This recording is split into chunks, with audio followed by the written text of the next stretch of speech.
ಆ ಜನ್ರೇಷನ್ಗೂ ಈ ಜನ್ರೇಷನ್ಗೂ ಡಿಫ್ರೆಂಟ್ ಏನಿದೆ? ತುಂಬ ಇದೆ ಅಮ್ಮ. ಹ್ಮ್. ಅವಾಗ ಏನು ಹೇಳಿದ್ರು ಮಾಡ್ತೀವಿ ಅಂತ ದೊಡ್ಡವ್ರು ಮರ್ಯಾದೆ ಕೊಡೋರು.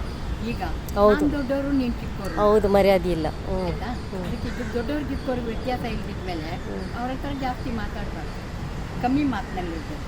ಅಂಥವ್ರ ಹತ್ರ ಮಾತಾಡಿದ್ರೆ ಒಂದಕ್ಕೊಂದು ಬರ್ತದೆ. ಅದಕ್ಕೆ ಅಂಥವ್ರ ಹತ್ರ ಮಾತು ಕಮ್ಮಿ ಮಾಡಬೇಕು. ಅದು ಇದು ಜನರ ಬುದ್ಧಿವಂತಿಕೆ. ಇವಾಗ ಅಲ್ಲಿ ಆ ಮಕ್ಕಳ ಹತ್ರ ಒಂದು ಹೇಳ್ತಾ ಇದ್ರಲ್ಲಮ್ಮ ನೀವು ಬುದ್ಧಿ ಮಾತು. ಹೌದು, ಮಕ್ಕಳು ಒಳ್ಳೆಯವರೇ ಆಗಬೇಕಲ್ವ. ಒಳ್ಳೆ ತಂದಲ್ಲಿದ್ದರೆ ಒಳ್ಳೆ ಮಾತಾಡಿದ್ರೆ ಚೆನ್ನಾಗಿ ಓದ್ತಾರೆ. ಇಲ್ಲ ಅಂದರೆ ಏನು ಮಾಡ್ತಾರೆ, ಹೋಗಮ್ಮ ನಾನು ಓದೋದೇ ಇತ್ತು, ನಮ್ಗೆ ಹಿಂಗೆ ಆಗೋದು, ಏನು ಮಾಡೋಕ್ಕಾಗಲ್ಲ ಅಂತಾರೆ. ಅವಾಗ ಏನು ಮಾಡ್ತೀರಾ? ಹೌದು. ಅವಾಗ ನೀವು ಸುಮ್ಮನೆ ಇರಬೇಕು. ಅವ್ರು ಓದೋಕ್ಕೆ ಇಷ್ಟ ಇರಲ್ಲ, ಸುಮ್ಮನೆ ಇರ್ತಾರೆ ಅಷ್ಟೇ. ನಿಮ್ಮ ಏಜ್ ಎಷ್ಟಮ್ಮ? ಹೇಳಂದಲ್ಲ ಇವಾಗ ಹೌದು. 78 ಆಗೋಯ್ತು. ಆದರೂ ನಿಮ್ಗೆ ಇವಾಗೂ ತುಂಬ ಪೇಷನ್ಸ್ ಇದೆ ಅಲ್ಲಮ್ಮ? ಹೌದು, ಮಾಡಬೇಕು. ಇನ್ನು ತುಂಬ ನಗಿಸ್ಬೇಕು. ಪೇಷನ್ಸ್ ಇದೆ ಅಲ್ವಾ? ಹೌದು. ನಾವು ಬುದ್ಧಿ ಪೆಟ್ರೋಲ್ ಎಕ್ಸಾಮ್ ನಾಯಕದಲ್ಲಿ ಮಾಡಿದ್ದೆ. ಹೌದು.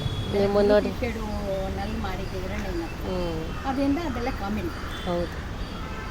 ನಿಮ್ಮಿಂದ ಎಲ್ಲರೂ ಬುದ್ಧಿ ಚೆನ್ನಾಗಿ ಕಲಿಬೇಕು, ದೊಡ್ಡವರಿಂದ. ಕಲ್ತು ನೀವು ಚೆನ್ನಾಗಿರ್ತೀರಿ. ನಮ್ಮ ನಂತರ ನೀವು ಕಾಮಿಡಿ ಮಾಡೋದು ಕಲೀರಿ, ತುಂಬ ಖುಷಿ ಆಗುತ್ತೆ. ಒಬ್ರನ್ನೊಬ್ರು ನಗಿಸ್ಬೇಕು ಅಂದರೆ ನೀವು ಮುಂದೆ ಬರಬೇಕು. ನಮ್ಮಂಗೆ ನೀವು ಇರ್ತೀವಿ ಅಂತ ಅಂದ್ಕೊಳ್ಳಿ, ಹೊಟ್ಟೆ ಉರಿ ಪಡೋಕ್ಕಿಂತ ಅಂದ್ಕೊಳ್ಳಿ. ಅದು ಅವಾಗ ನೀವು ಮುಂದೆ ಬರ್ತೀರಿ. ಒಂದು ಯಾವುದಾದ್ರೂ ಅಳಸೀನು ಇದೆಯಮ್ಮ? ಸ್ವಲ್ಪ ಅದೇ ಎಮೋಷನ್. ತಾಯಿನ ಬಿಟ್ಟು ಭಿಕ್ಷೆ ಎತ್ತಕ್ಕೋ ಇದು ಮಾಡ್ತಾಯಲ್ಲೋ, ನೀನು ಮಾನ ಮರ್ಯಾದೆ ಇದೆಯೇನೋ ನಿಮಗೆ. ಆ ತಾಯಿ ನೋಡು ಹೊಟ್ಟೆ ಅಂತ ಇದು ಮಾಡ್ತಿದ್ದಾರೆ, ತಂದೆ ನೋಡು ಕಂಟ ಪಡ್ತಾ ಇದ್ದಾರೆ. ಅಂಥದ್ರಲ್ಲಿ ನೀನು ಸೊಸೆನ ಮಗ ಬೇಕು ಬಾಗ್ಲಾಗ್ತಾ ಇದ್ದೀರಲ್ಲೋ, ನೀವು ಮಾನ ಮರ್ಯಾದೆ ಇದೆಯೇನ್ರೋ?